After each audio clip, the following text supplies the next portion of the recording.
Hi guys, good evening. Welcome back once again to the EdWord. I'm your host Eddie, and in tonight's video I will be doing my film review for the new movie Pacific Rim Uprising. I just saw it earlier tonight, and I've got a lot to talk about. And before I go on, of course, please be warned, this is going to be a spoiler-filled film review. Again, if you have not seen the movie and you plan to, do not keep watching or listening to this review, as I will be going into spoilers. So, you have been warned. That being said, spoilers from here on out starting now.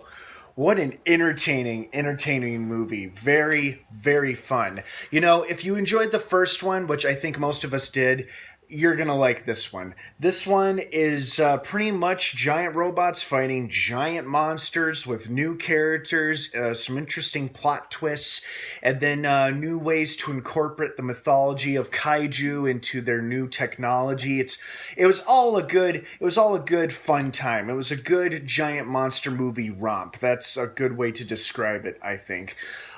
Great fun. It wasn't a perfect movie. It definitely had its flaws and some plot holes here and there, but it's stuff that's very easy to overlook because if you're there to watch people in inside giant robots fighting giant monsters, you're gonna be entertained. I can guarantee you this film is pure entertainment and fun, and that is exactly what I was hoping for going into this movie. And that's what we got, and that's what I got. I'm very, very satisfied with what I saw.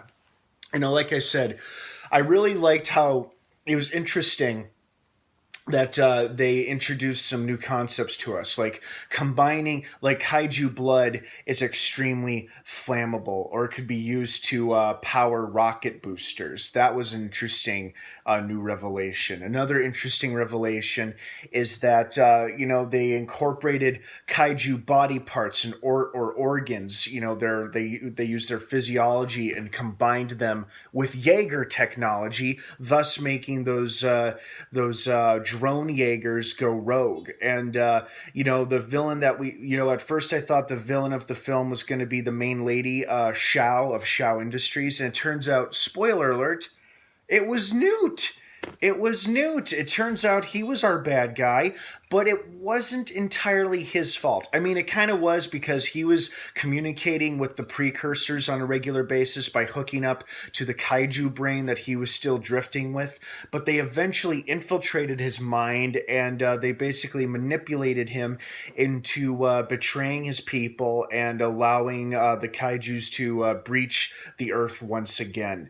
And I just thought that was interesting plot twist. I mean, I kind of wish Newt had stayed a good guy like he was throughout the first film. But if they wanted to change things up and keep things interesting and make you go, oh, I guess this was a good way of doing that. John Boyega was great. Scott Eastwood was great. Everybody did a pretty damn good job, especially the new girl. She was feisty. She had a lot of attitude, and she was very, very strong, very courageous, and she was a hell of a fighter. And she and John Boyega had this great sibling chemistry. Like, he was the older brother, she was the little sister, and it was great seeing them like bond throughout the course of the film. And speaking of sibling chemistry, I also enjoyed, as brief as it was, I also enjoyed that we got to see Mako and Jake have some screen time together, as limited as it was, in a hologram and in the flesh. And clearly these two had cared for each other, and that they both loved each other very much up until the end, unfortunately. And I thought, it's funny too, because I thought as that her helicopter was approaching the council summit, I thought, this seems like a good opportunity for somebody to fire off a bazooka or a rocket, or for a kaiju to appear out of nowhere, like rise up out of the ocean and knock that helicopter out of the sky and kill her. And unfortunately, that's kind of what happened in the following sequence. Although it did surprise me. At first, I expected a kaiju to rise out of the water, and son of a bitch, it was a Jaeger.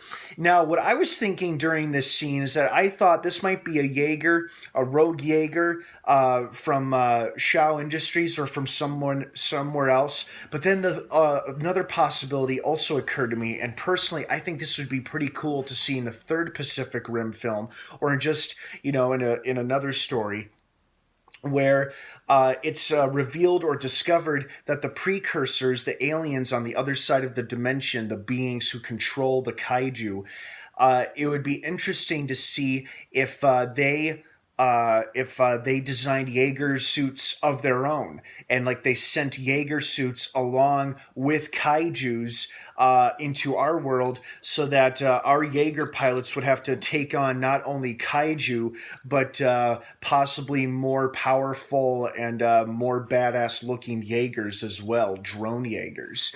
Clearly, it's capable. They're capable of being made and controlled to some capacity.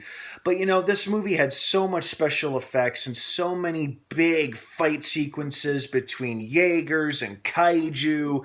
It was all so very, very entertaining. I mean, you're just sitting there like, all right, this is awesome. This is exactly what I wanted to see. I wanted to see an entertaining movie, and that's exactly what I got. Don't go to this movie expecting like a riveting new cinematic masterpiece, because it's not. And if you think it is, then that's just wishful thinking, honestly. But if you go to this movie thinking, I'm going to see giant robots fight giant monsters and it's going to look awesome on the big screen, I guarantee you will be pleased. I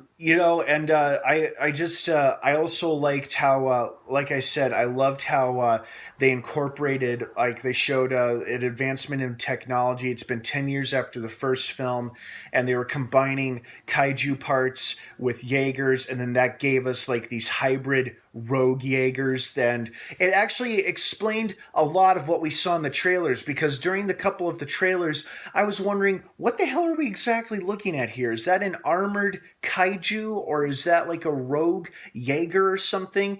And then obviously that movie explained all those, but in the trailers you're like, what the hell is going on? Like, what is that thing? And then the movie, it all comes together and it makes sense. So that was very helpful as well.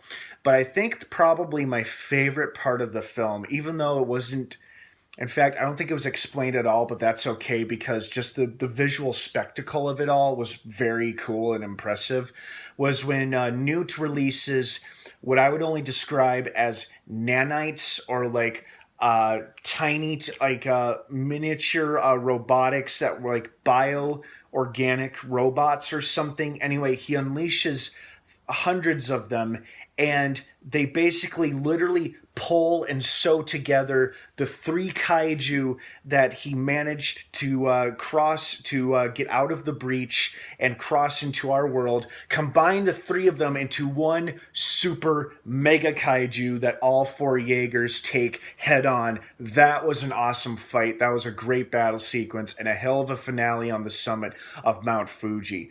I thought that was very, very cool. And I also thought it was interesting how the precursors planned to wipe out all life on Earth using toxic gas instead of armies of kaiju. I mean, armies of kaiju would be the first thing that I would have guessed or assumed they were going to use to destroy humanity, but instead they wanted to use toxic gas, and you know what? That's fine. And then kaiju can inherit the Earth, or maybe the precursors can. But this was a very entertaining movie, and I would definitely recommend seeing it on the big screen. Again, don't expect a new cinematic masterpiece. Just expect a fun blockbuster movie. That's all it is. Just shut your brain off. You'll enjoy yourself. Well, don't shut your brain off, but just keep your expectations at minimum, at best. All right, guys, thank you so much for joining me for another film review here on the EdWord. I was personally very satisfied with Pacific Rim Uprising, and I would love to see it again on the big screen. It is an excellent one to see on the big screen. It is now playing in theaters nationwide. Check your local listings for, check your local theaters for times, and buy your tickets now. I'm sure they're still on sale. All right, guys, what did you think of Pacific Rim Uprising? Did you love it? Did you like it? Did you hate it? Were you stuck somewhere in between? Please leave your thoughts, opinions, and your feedback down below in the comments section. I'd love to hear from everybody. As always, you may disagree with one another, of course. We're all entitled to our own opinions. Just please keep it civil and be respectful of one another's beliefs and opinions. Thank you so much for watching. Have a great rest of the weekend if I don't see you. And of course, until next time, may the Force be with you.